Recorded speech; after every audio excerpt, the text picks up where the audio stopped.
স্বাগত নিউজ 24 সন্ধ্যা সংবাদে। পুরো সংবাদ জুড়ে আপনাদের সঙ্গে রয়েছি সালেজুর চৌধুরী এবং আমি তাবাসসুম আহমেদ।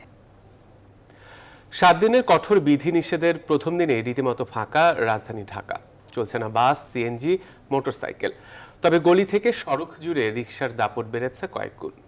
কর্মীদের যাতায়াতের নিজস্ব পরিবহনের শর্ত থাকলেও তা বেশিরভাগ শিল্প প্রতিষ্ঠান না মানায় ভোগান্তিতে পড়েন শ্রমিকরা। দীর্ঘ পথ হেঁটে যেতে হয় কর্মস্থলে। আরফিন শাকিল জানাচ্ছেন বিস্তারিত। 7 দিনের কঠোর বিধিনিষেধের প্রথম দিন। আগের সীমিত, সর্বাত্মক সহ আরো বাহারি নামের বিধিনিষেধের অভিজ্ঞতা নিয়ে যারা বৃহস্পতিবার সকালে রাস্তায় বেরিয়েছিল তাদের কাছে বহুদিন পর ঢাকা ছিল অপরিচিত।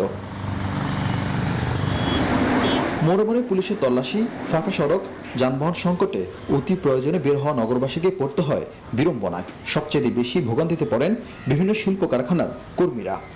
এত টাকা দিয়ে আমাদের প্রতিদিন আসা যাওয়া সম্ভব না।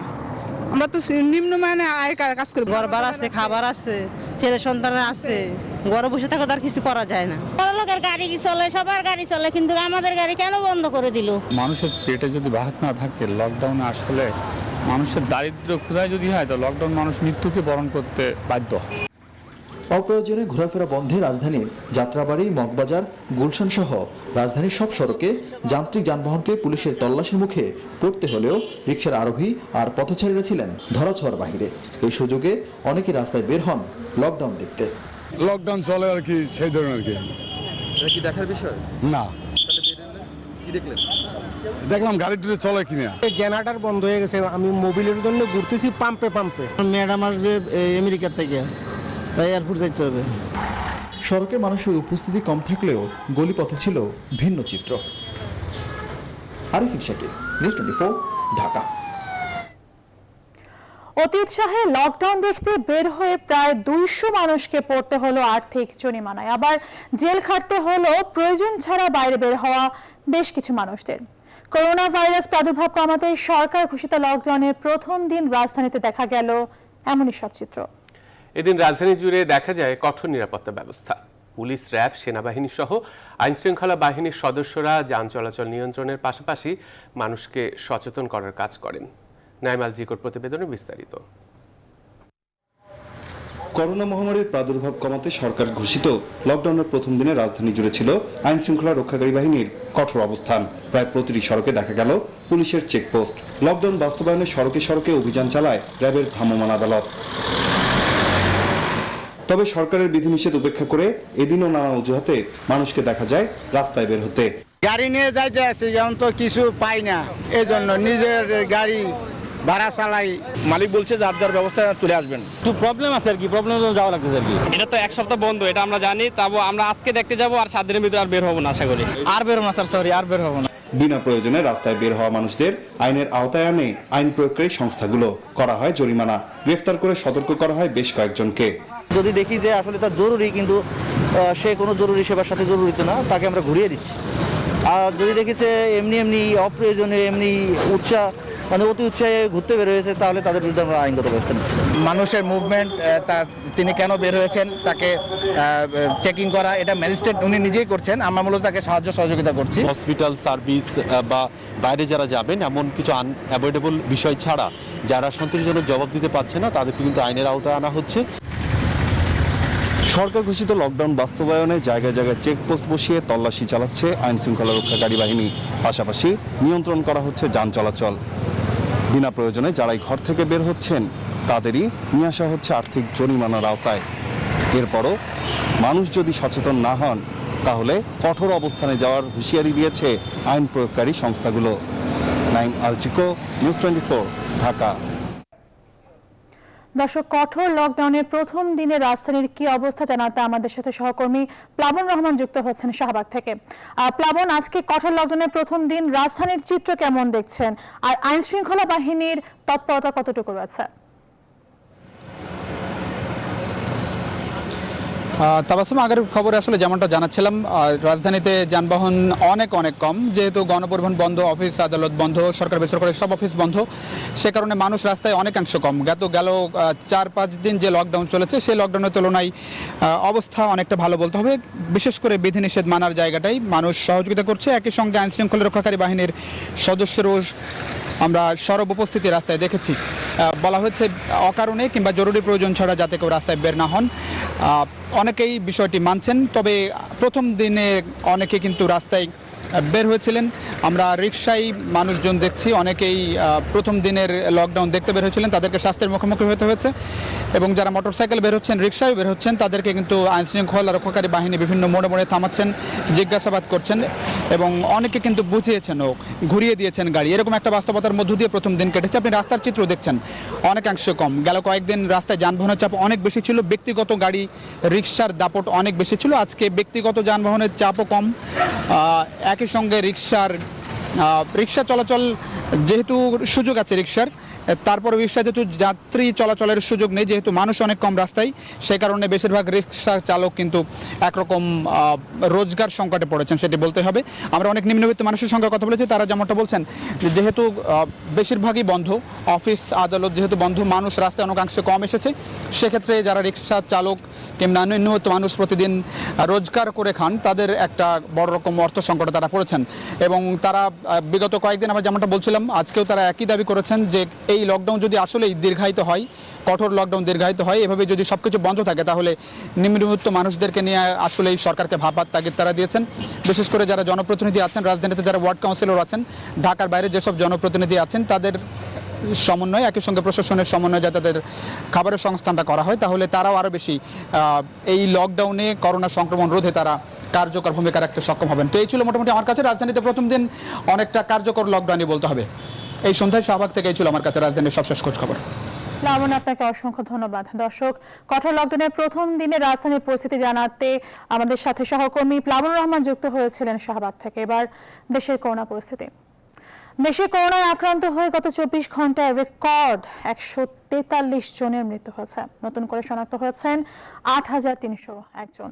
বৃহস্পতিবার স্বাস্থ্য অধিদপ্তরের প্রেস বিজ্ঞপ্তিতে এই তথ্য জানানো হয়। দেশে করোনাতে এখন পর্যন্ত মোট শনাক্ত হলেন 9,21,559 জন। এদের মধ্যে মারা গেছেন 14,646 জন।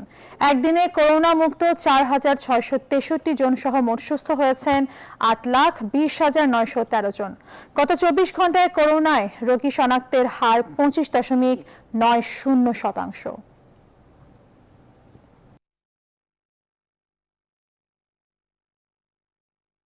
উত্তর ও দক্ষিণ পশ্চিমাঞ্চলে করোনায় আক্রান্ত মৃত্যুর হার বেড়েই চলেছে। 24 ঘন্টায় 7 জেলায় করোনায় প্রাণ হারিয়েছেন 80 জন।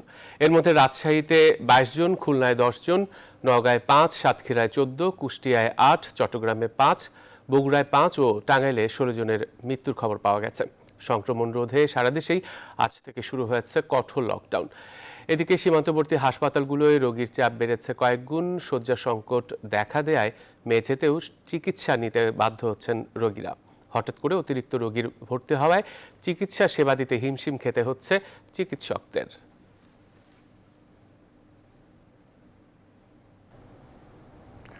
খুলনা মেডিকেল কলেজের RT-PCR ল্যাবে দূষণ দেখা দেয়ায় সেখানে করোনা ভাইরাসের নমুনা পরীক্ষা বন্ধ হয়ে গেছে।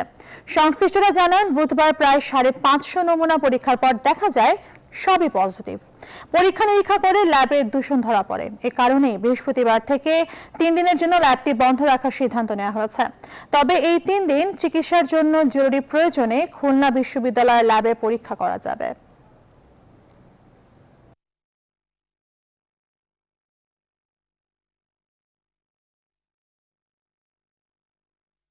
শুক্রবার রাতে দেশে পৌঁছবে মডার্নার 12 লাখ টিকা, এমনটি জানিয়েছেন স্বাস্থ্যমন্ত্রী জাহিদ মালিক। এক ভিডিও বার্তায় মন্ত্রী জানান, একই দিন চীনের সিনোফার্মের আরও 11 লাখ টিকাও আসবে বাংলাদেশে। এছাড়া শনিবার মডার্নার আরও 13 লাখ টিকা ও সিনোফার্মের 9 লাখ টিকা দেশে আসবে।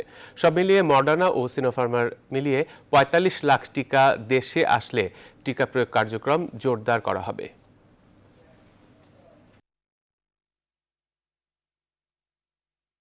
আগামীকাল রাত 11:30টার সময় শাহজালাল আন্তর্জাতিক বিমানবন্দরে মডার্নার 12 লক্ষ টিকা পৌঁছাবে, আমরা গ্রহণ করব। এবং ওই রাত্রি 12:30টার দিকে সিনোফার্মের 11 লক্ষ টিকা পৌঁছাবে, আমরা সেটাও গ্রহণ করব। পরের দিন অর্থাৎ 3 তারিখে মডার্নার আরও 13 লক্ষ টিকা রাত 8:30টায় পৌঁছাবে এবং সিনোফার্মের আরও 9 লক্ষ টিকা সকাল 5টার দিকে পৌঁছাবে। রাজধানীর 7টি কেন্দ্রে কুয়েত ও সৌদি প্রবাসীদের টিকা দেওয়া শুরু হয়েছে। রাজধানীর কুর্মিটোলা জেনারেল হাসপাতালে বৃহস্পতিবার প্রবাসীদের টিকা কর্মসূচির উদ্বোধন করেন প্রবাসী কল্যাণ মন্ত্রী। এ সময় দেশের বিভিন্ন প্রান্ত থেকে আসা প্রবাসীরা ভ্যাকসিন না পেয়ে বিক্ষোভ শুরু করলে তাদের শান্ত করেন প্রবাসী কল্যাণ সচিব। অনুষ্ঠানে মন্ত্রী বলেন, রেজিস্ট্রেশন ছাড়া কেউই টিকা পাবেন না। বিস্তারিত জানাচ্ছেন হাবিবুল ইসলাম হাবিব। অনেকটা অগোছালোভাবেই রাজধানীর 7টি কেন্দ্রে শুরু হলো ফাইজারের টিকাদান কর্মসূচি। কুর্মিটোলা জেনারেল হাসপাতালে এই কর্মসূচির উদ্বোধনের খবর পেয়ে লকডাউন উপেক্ষা করেই দেশের বিভিন্ন অঞ্চল থেকে ছুটে আসেন অসংখ্য প্রবাসী। প্রবাসী কল্যাণ মন্ত্রী সেখানে পৌঁছা মাত্রই তারা শুরু করেন হট্টগোল। তাদের অভিযোগ, ভিসার মেয়াদ শেষ পর্যায়ে থাকলেও টিকা পাচ্ছেন না তারা। টিকা না পেয়ে বিমানের টিকিট বাতিল করতে হয়েছে কারো কারো। ঘোষণা শুন না, এখানে আসছি টিকা দেওয়ার জন্য, এখন বলে যে আমরা নাকি টিকা দেওয়া হবে না। মন্ত্রীর পিয়া বলতেছে যে তোমরা কার জোরে আসছো, আমরা কি করে কার জোরে আসলাম? ছিলাম এয়ারপোর্ট থেকে ঘোরাই দিছে। হ্যাঁ, আমার ফ্লাইট ছিল সৌদি আরবে দাম্মাম। মন্ত্রী জানান, আজ শুধুমাত্র প্রতীকে উদ্বোধন করা হলো, অনলাইনে নিবন্ধন ছাড়া কেউই টিকা নিতে পারবেন না। আর সচিব জানান, অনলাইনে সার্টিফিকেট আপলোড ও ডাটাবেজ না থাকলে তা প্রবাসীদের জন্য কোনো কাজে আসবে না। বিকজ পাসপোর্ট নিয়ে এখানে আসলে এটা কিন্তু হবে না, এটা কিন্তু রেজিস্ট্রেশনের মাধ্যমেই হবে। অ্যাপ সীমিত আকারে চালু হয়েছে, কিন্তু সবার জন্য এখনো চালু হয়নি। এটা বোধহয় ওই রোববার সোমবার দিকেই চালু হবে। প্রত্যেক ইচ এন্ড এভরিবডি প্রত্যেককেই বিএমইডি রেজিস্ট্রেশন করতে হবে, কারণ এখানে ম্যানুয়াল কোনো সিস্টেম আপাতত আমাদের নাই। কিভাবে আমাদের সমস্ত 53টা টিটিসির কথা আমাদের ডিজি বলেছেন, আমাদের ডেমোর কথা বলেছেন, এইগুলোকে কিভাবে খোলা রাখা যায় সেই ব্যবস্থা আমরা করব। ফাইজারের টিকা পেতে দেশের বিভিন্ন জেলায় জনশক্তি কর্মসংস্থান ও প্রশিক্ষণ ব্যুরোর 54টি কার্যালয়ে শুক্রবার সকাল 9টা থেকে নাম নিবন্ধন শুরু হচ্ছে। নাম নিবন্ধনের পর সুরক্ষা অথবা আমি প্রবাসী অ্যাপে রেজিস্ট্রেশন করলেই টিকা দেওয়ার সময় ও রেজিস্ট্রেশন কার্ড পাওয়া যাবে। মোট 53টি জায়গায় আমাদের রেজিস্ট্রেশনের ব্যবস্থা আছে এবং অনলাইনে আমি প্রবাসীতে রেজিস্ট্রেশনের ব্যবস্থা আছে।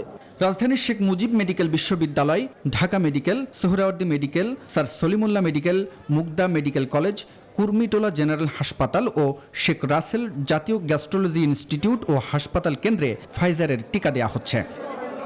হাবিবুল ইসলাম হাবিব, নিউজ 24, ঢাকা।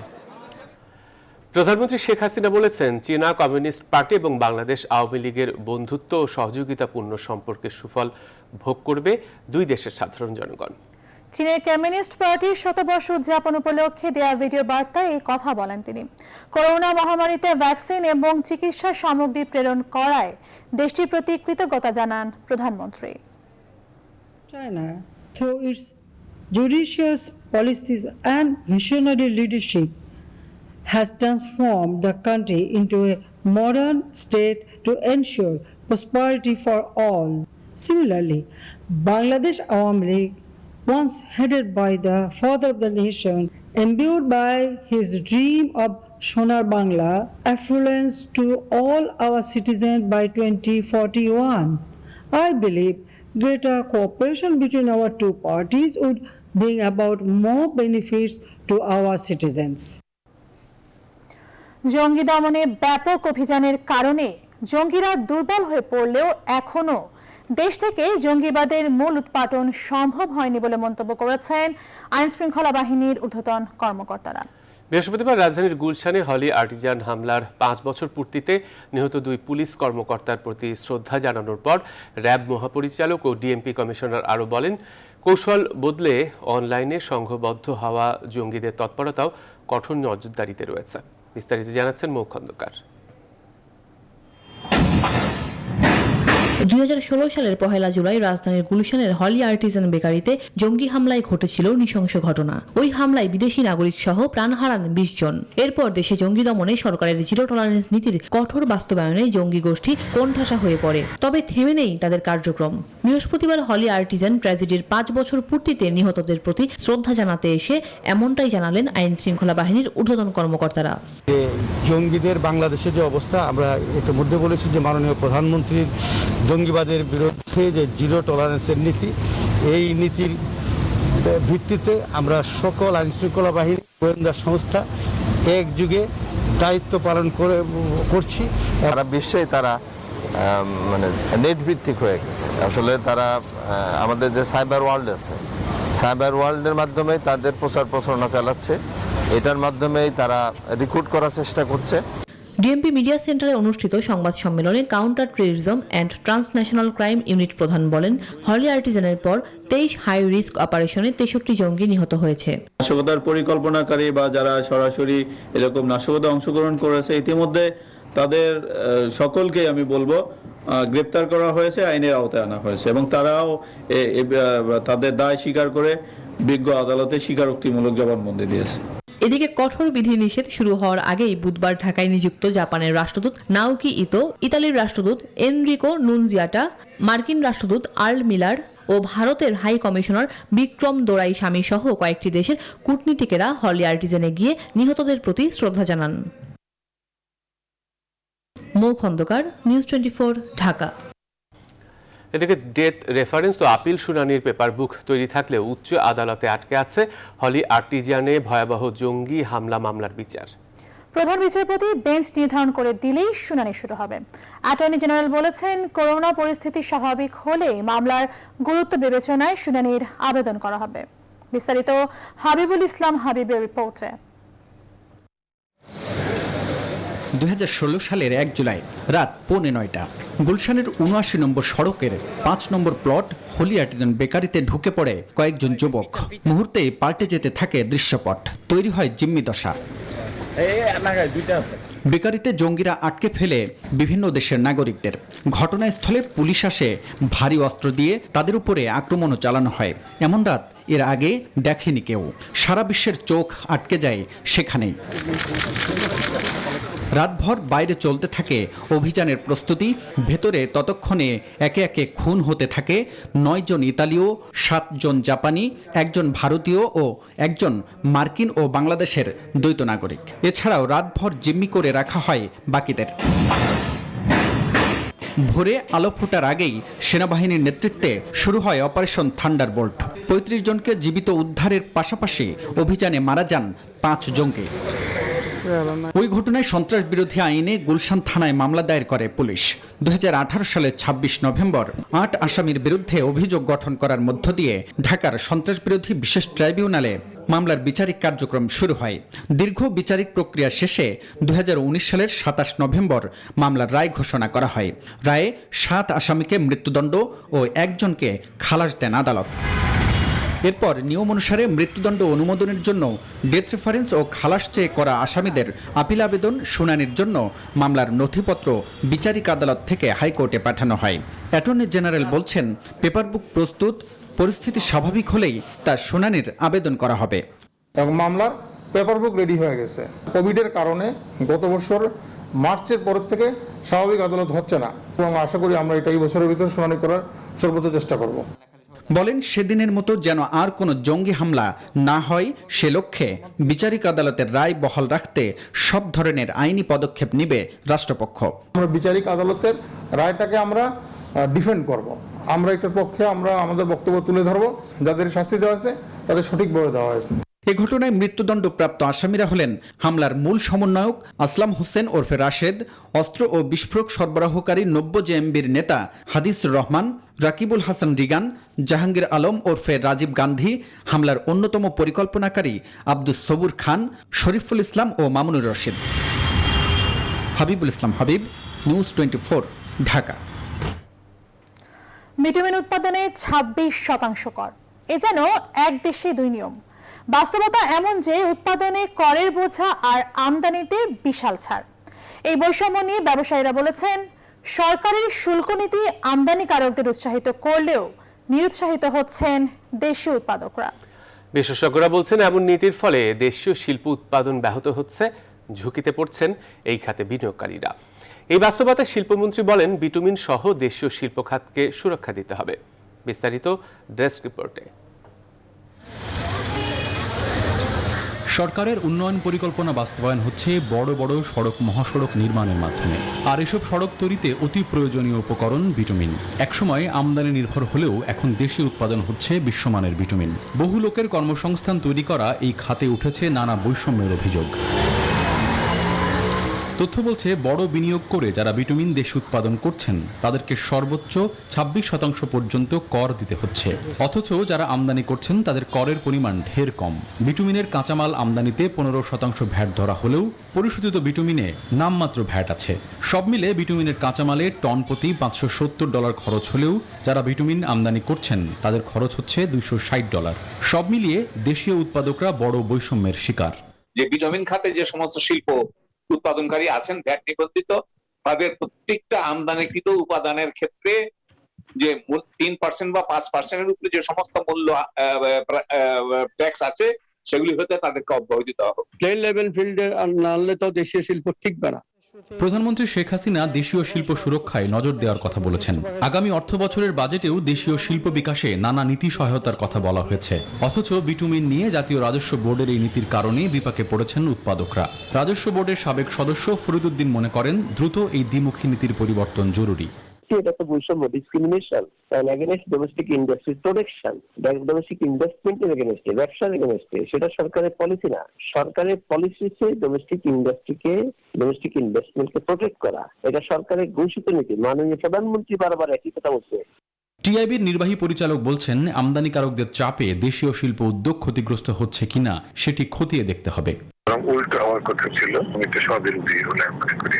যারা আমদানিকারক তারা তাদের প্রভাবে প্রভাবিত হয়ে সরকার এই সিদ্ধান্তটা নিল। সার্বিক বিষয় বিবেচনায় নিয়ে শিল্পমন্ত্রী বলছেন দেশীয় শিল্প সুরক্ষায় অগ্রাধিকার হওয়া উচিত। দেশীয় শিল্পকে প্রোটেকশন দেওয়া উচিত, এটি আমার কথা। সব দেশীয় শিল্পকে প্রোটেকশন দেওয়া উচিত। আমদানি করা নিম্নমানের ভিটামিনের মান নিয়ে প্রশ্ন উঠেছে সরকারি সংস্থাগুলোর পক্ষ থেকেই। এটি ব্যবহারে দ্রুত নষ্ট হচ্ছে রাস্তাঘাট, বাড়ছে সংস্কার ব্যয়। Desk report, news 24। সন্ধ্যা সংবাদের সময় হলো একটা বিরতির। আরো খবর নিয়ে ফিরছি, সাথেই থাকুন।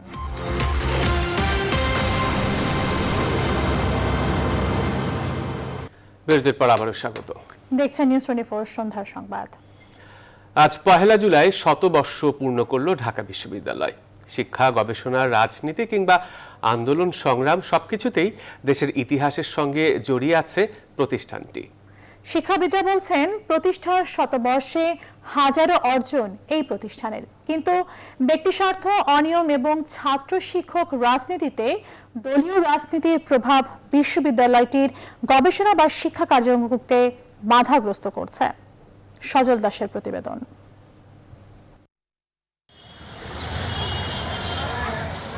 ঢাকা বিশ্ববিদ্যালয় শুধু শিক্ষা প্রতিষ্ঠান নয়, এ এক ইতিহাসের নাম। ব্রিটিশ, পাকিস্তান কিংবা বর্তমান বাংলাদেশ, ঐতিহাসিক সব প্রেক্ষাপটের সাক্ষী প্রতিষ্ঠানটি। 1921 সালের 1 জুলাই প্রতিষ্ঠার পর থেকে শিক্ষা, সংস্কৃতি, অধিকার রক্ষা আন্দোলন, মুক্তির সংগ্রাম সহ ঐতিহাসিক নানা প্রেক্ষাপটের প্রাণকেন্দ্র ঢাকা বিশ্ববিদ্যালয়। পর্যবেক্ষকদের মতে বাংলাদেশের একটি স্বতন্ত্র রাষ্ট্রীয় সত্তা পরিচিতি অর্জনের পেছনে ঢাকা বিশ্ববিদ্যালয়ের ভূমিকা অগ্রগণ্য। বাংলাদেশের শ্রেষ্ঠ যত অর্জন আছে তার সাথে ঢাকা বিশ্ববিদ্যালয়ের সম্পৃক্তি আছে। আমাদের ছাত্রছাত্রীদের শুধু স্নাতক এবং স্নাতকোত্তর ডিগ্রি দিয়ে বের করলে চলবে না, তাদের মাঝে পূর্ণ মনুষ্যত্ব বিকাশের সুযোগ করে দিতে হবে। অসাম্প্রদায়িক চিন্তা, ধর্ম, বর্ণ নির্বিশেষে সকলে মিলেমিশে আমরা বসবাস করব, সেই বিষয়টা কিন্তু ঢাকা বিশ্ববিদ্যালয়ে এই চিন্তার স্ফুরণটা ঘটিয়েছে এই অঞ্চলের মানুষের মধ্যে। তবে শিক্ষা ও গবেষণায় অপ্রতুল বরাদ্দ, অপরাজনীতি সহ নানা কারণে আজ অনেকটাই পিছিয়েছে বিশ্ববিদ্যালয়টি, এমন মত শিক্ষাবিদদের। গবেষণার অংশ হলো 1.29 গবেষণার বরাদ্দ। এত ক্ষুদ্র বরাদ্দ দিয়ে কখনো এই বিশ্ববিদ্যালয়ের গবেষণা এবং তার ফল আশা করা যায় না। 21 শতাব্দীতে এসে ঢাকা বিশ্ববিদ্যালয়ে হওয়া উচিত আধুনিক প্রযুক্তি নির্ভর এবং গুণগত শিক্ষা, গুণগত গবেষণা এগুলো পরিচালনা করবার যে প্রয়াস সেটি হাতে নেওয়া উচিত। অনলাইনে দুনিয়ার বা বিভিন্ন পত্র পত্রিকা, বই, পুস্তক, গবেষণার পত্র ইত্যাদি পাওয়া যায়। অতএব আমাদেরকে পরিশ্রম করে শিক্ষক হিসাবে আমাদেরকে সমৃদ্ধ করতে হবে, নতুবা আমাদের ভান্ডার থেকে ছাত্রছাত্রীদেরকে বিতরণ করার খুব বেশি একটা কিছু থাকবে না। লেখাপড়া ও গবেষণায় আরও জোর দেওয়ার পরামর্শ শিক্ষাবিদদের, যা বৈশ্বিক প্রেক্ষাপটে বাংলাদেশকে আরও শক্তিশালী অবস্থানে পৌঁছতে বড় সহায়ক হবে বলেও মত তাদের। সজল দাস, নিউজ 24, ঢাকা। মগবাজারে বিস্ফোরণের ঘটনায় আরও একজনের মৃত্যু হয়েছে। এ নিয়ে এই ঘটনায় নিহতের সংখ্যা 11 জনে দাঁড়িয়েছে। শেখ হাসিনা জাতীয় বার্ন ও প্লাস্টিক সার্জারি ইনস্টিটিউটের নিবিড় পরিচর্যা কেন্দ্রে চিকিৎসাধীন অবস্থায় বৃহস্পতিবার দুপুর 2:15টার দিকে আহত রাসেল মারা গেছেন। এর আগে বৃহস্পতিবার ভোরে মারা যান 35 বছর বয়সী ভ্যান চালক নুরুন নবী।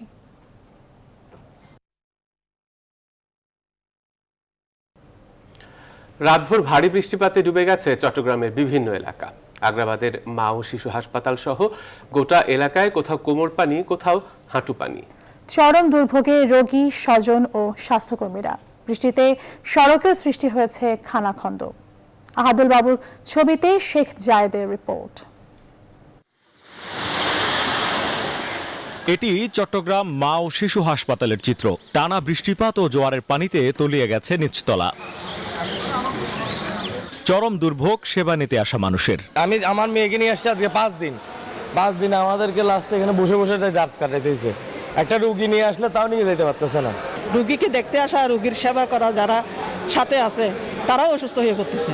শুধু হাসপাতাল নয়, আগ্রাবাদ, হালিশহর, 2 নম্বর গেট, বহদ্দারহাট সহ বিভিন্ন এলাকায় থই থই বৃষ্টির পানি। এর সাথে যুক্ত হয়েছে সমুদ্র জোয়ারের পানি। হইলে আবার জোয়ারের পানি যদি একসাথে আসে তাহলে এখানে ওভার আসে।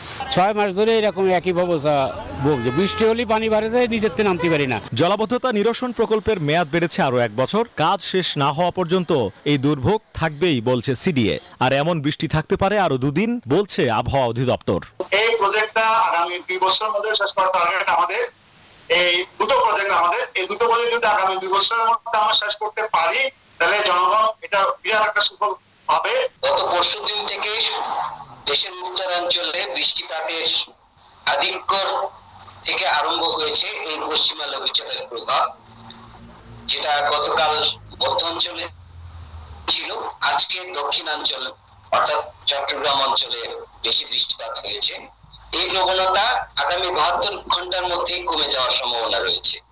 ভারী বৃষ্টির কারণে বিভিন্ন সড়কে সৃষ্টি হয়েছে খানাখন্দের, যেটি ভোগান্তি আরও বাড়িয়েছে নগরবাসীর। শেখ জায়েদ, নিউজ 24, চট্টগ্রাম। এবার ফার্স্ট সিকিউরিটি ইসলামী ব্যাংক অর্থ বাণিজ্যের সংবাদ। লকডাউনের প্রথম দিনে অনেকটাই ক্রেতা শূন্য ছিল রাজধানীর বাজারগুলো। সকাল 9টা থেকে বিকেল 5টা পর্যন্ত খোলা রাখার নির্দেশনা থাকলেও জনসাধারণের চলাচল নিয়ন্ত্রিত থাকায় সারাদিনই অলস সময় পার করেছেন বিক্রেতারা। মাহমুদুল হাসানের রিপোর্টে বিস্তারিত। লকডাউনের প্রথম দিনে রাজধানীর কারওয়ান বাজারের চিত্র এটি। নেই চিরচেনা ক্রেতা বিক্রেতার ভিড়, শুয়ে বসে অলস সময় পার করছেন দোকানিরা। কঠোর লকডাউন বাস্তবায়নে মানুষ ঘরে থাকার চেষ্টা করছে, আবার অনেকেই আগেভাগে করে রেখেছেন সপ্তাহের বাজার। তাই ক্রেতার ভিড় না থাকলেও লকডাউনের অজুহাত দেখিয়ে অনেকেই দাম বেশি রাখছেন পণ্যের। আমার হিসেবে আমি দেখতেছি আরো দাম বাড়তে আছে। কেমনে বাড়তে আছে? লোক কমছে, বেচা কিনা কমছে। এখন 30 টাকা মাল 40। মানুষ করতে পারে না, আমরা তোর দেশে চাইতে আছে। ওটা তো আর আওয়ামিস নাই, প্রতিদিন গাড়ি আইতে আছে, এটা খাইবো কেটা। একই চিত্র রাজধানীর হাজারীবাগের কাঁচা বাজারেও। ক্রেতার অভাবে দোকানেই পচে নষ্ট হওয়ার পথে মৌসুমি ফল। 1000 লেচু আনছে, 100 লেচু বেচছে, এখনো 900 লেচু আছে, কোনো কাস্টমার নাই, গ্রাহক নাই। বাজারে মানলিয়া বলেছি, ক্রেতা নাই, বেচা কিনি নেই, কি করে রাখামু কোন? লকডাউনে কৃষি ও খাদ্যপণ্য পরিবহন নিষেধাজ্ঞার আওতার বাইরে থাকায় বাজারে পণ্য সরবরাহ ছিল অনেকটাই স্বাভাবিক। তবে সর্বত্রই স্বাস্থ্যবিধি ছিল উপেক্ষিত। মাহমুদুল হাসান, নিউজ 24, ঢাকা। রাজস্ব আহরণের রেকর্ড গড়ল চট্টগ্রাম কাস্টমস হাউস। 2020-21 অর্থ বছরের রেকর্ড 51,565 কোটি টাকা রাজস্ব আহরণ করেছে তারা। প্রবৃদ্ধি 23.20%। আর এই প্রবৃদ্ধি এক যুগের মধ্যে সর্বোচ্চ এবং গেল 25 বছরের মধ্যে দ্বিতীয় সর্বোচ্চ। কর্মকর্তারা বলছেন রাজস্ব ফাঁকির বিরুদ্ধে কাস্টমসের সাঁড়াশি অভিযানের কারণে এই অর্জন, আর বন্দর ভিত্তিক শুল্ক মূল্যায়নে সমতা আনা সহ অটোমেশন ত্রুটি মুক্ত হলে রাজস্ব আরও বাড়বে বলছেন বন্দর ব্যবহারকারীরা। চট্টগ্রাম থেকে নয়ন বড়ুয়ার তথ্য ছবিতে দেখুন ডেস্ক রিপোর্ট। দেশের সবচেয়ে বড় শুল্ক স্টেশন চট্টগ্রাম কাস্টমস হাউস। একদিকে করোনা মহামারীর চ্যালেঞ্জ, অন্যদিকে রাজস্ব লক্ষ্যমাত্রা অর্জন। এই দুটি বিষয় একসাথে সমন্বয় করেছে কাস্টমস হাউস চট্টগ্রাম। জ্বালানি তেল, গাড়ি আমদানি ও ইলেকট্রনিক্স, এই তিন খাত থেকেই মূলত সবচেয়ে বেশি রাজস্ব আসে। রাজস্ব আদায়ের লক্ষ্যমাত্রা ছিল ৬৪,৩০৩ কোটি টাকা।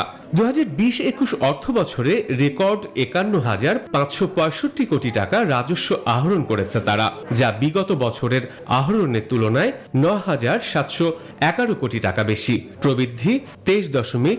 ২০১৯-২০ অর্থ বছরে ছিল যা ৪১,৮৫৪ কোটি টাকা।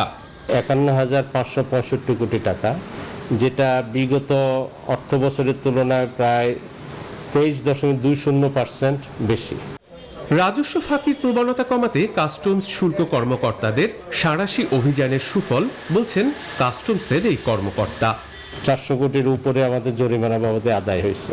প্রবণতা কমছে আমি বলবো না, তবে আমরা সেখানে ইন্টারাপশনটা বাড়িয়েছি। এদিকে বন্দর ভিত্তিক শুল্ক মূল্যায়নে সমতা আনা সহ অটোমেশন ত্রুটি মুক্ত হলে আরও বাড়বে রাজস্ব বলছেন বন্দর ব্যবহারকারীরা।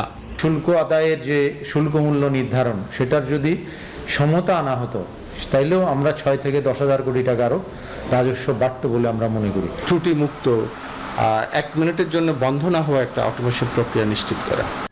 এই বাস্তবতায় ব্যবসায়ীরা এগিয়ে আসলে রাজস্ব আদায়ের ধরন আরও পাল্টে যাবে বললেন customs commissioner. Desk report, news 24। সন্ধ্যা সংবাদের সময় হলো আরেকটি বিরতির, সাথেই থাকুন।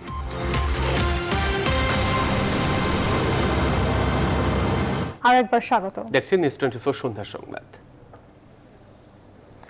চলমান লকডাউনে নিম্নবিত্ত গরিব অসহায় মানুষের পাশে দাঁড়াতে সরকারের প্রতি আহ্বান জানিয়েছেন জাতীয় পার্টির চেয়ারম্যান GM কাদের। বৃহস্পতিবার সকালে এক ভিডিও বার্তায় এই সকল গরিব মানুষদের সহায়তায় ব্যবসায়ীদেরও এগিয়ে আসার আহ্বান জানান তিনি।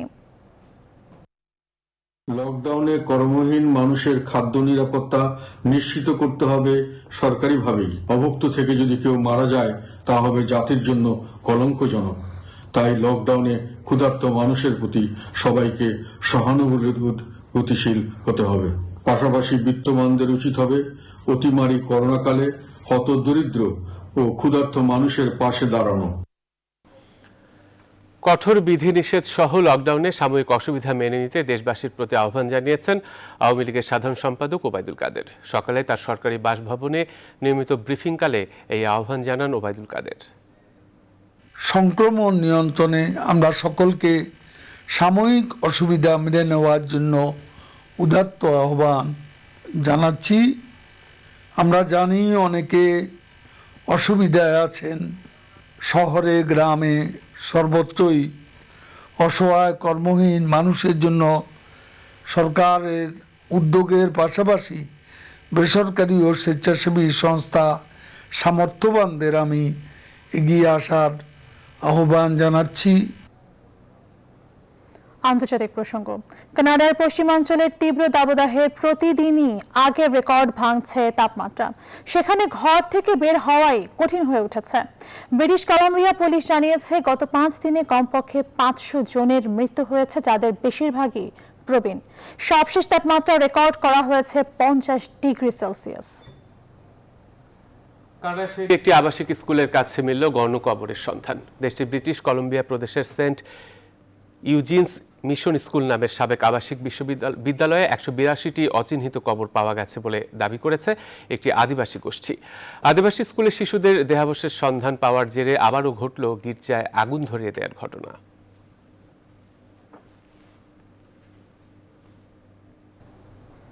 চীন কোনো দেশের ওপর নিপীড়ন চালায় না বলে মন্তব্য করেছেন দেশটির প্রেসিডেন্ট শি জিনপিং। এজন্য যুক্তরাষ্ট্র সহ কাউকেই চীনকে দমন বা নিপীড়ন করতে দেওয়া হবে না বলে সতর্ক করেন তিনি। দেশটির কমিউনিস্ট পার্টির শতবর্ষপূর্তি উপলক্ষে বৃহস্পতিবার রাজধানী বেইজিং এর তিয়ানআনমেন চত্বরে দেওয়া বক্তব্যে এই মন্তব্য করেন শি জিনপিং।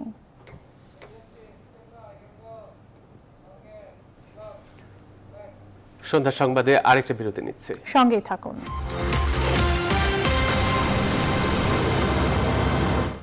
আরেকবার স্বাগত, দেখছেন নিউজ 24 সন্ধ্যা সংবাদ।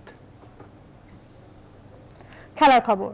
টেস্ট চ্যাম্পিয়নশিপ শেষে এবার ESPN ক্রিকইনফো নিজেদের মাসিক আয়োজন the briefing a bad behaviour king বা বাজে আচরণের রাজা হিসেবে সাকিবের নাম উল্লেখ করেছে। একই প্রতিবেদনে বাজে আচরণ করা হিসেবে শ্রীলঙ্কার 3 ক্রিকেটার কুশল মেন্ডিস, নিরোশন ডিকভেলা ও নিরোশন গুণাথিলাকার নাম উল্লেখ করেছে তারা, কেননা জাতীয় দলের গুরুত্বপূর্ণ দায়িত্বের মাঝে জৈব সুরক্ষা বলয় ভঙ্গের মতো গর্হিত কাজ করেছেন এই 3 জন। লকডাউনের সময় চলবে বাংলাদেশ প্রিমিয়ার ফুটবল লিগ ও চ্যাম্পিয়নশিপ লিগ। তবে চলমান তৃতীয় বিভাগ ও নারী ফুটবল লিগ স্থগিত থাকবে 1 সপ্তাহের জন্য। লকডাউন চলাকালীন সরকারের কাছে দেশের ফুটবল কার্যক্রম চালিয়ে যাওয়ার অনুমতি চেয়েছিল বাফুফে। বিশেষ শর্তে ছাড়পত্র পেয়েছে ফেডারেশন। শর্ত হিসেবে মানতে হবে প্রয়োজনীয় সব স্বাস্থ্যবিধি। লিগের 18তম রাউন্ডের ম্যাচগুলো হবে বঙ্গবন্ধু জাতীয় স্টেডিয়ামে, প্রতিদিন একটি করে ম্যাচ চলবে। অন্যদিকে চ্যাম্পিয়নশিপ লিগের ম্যাচগুলো হবে কমলাপুর শহীদ বীরশ্রেষ্ঠ মোস্তফা কামাল স্টেডিয়ামে। সকল গুঞ্জন সত্য করে অবশেষে ফ্রি এজেন্ট হয়ে গেলেন লিওনেল মেসি। পূর্বের চুক্তি অনুযায়ী গেল মধ্যরাত থেকে আর কাতালোনিয়া ক্লাবটির সদস্য নন মেসি। 2001 সালে 13 বছর বয়সে বার্সেলোনার সঙ্গে পথ চলা শুরু করেছিলেন মেসি। এই সময় ক্লাবটির হয়ে 778 ম্যাচে 672 গোল করেছেন তিনি।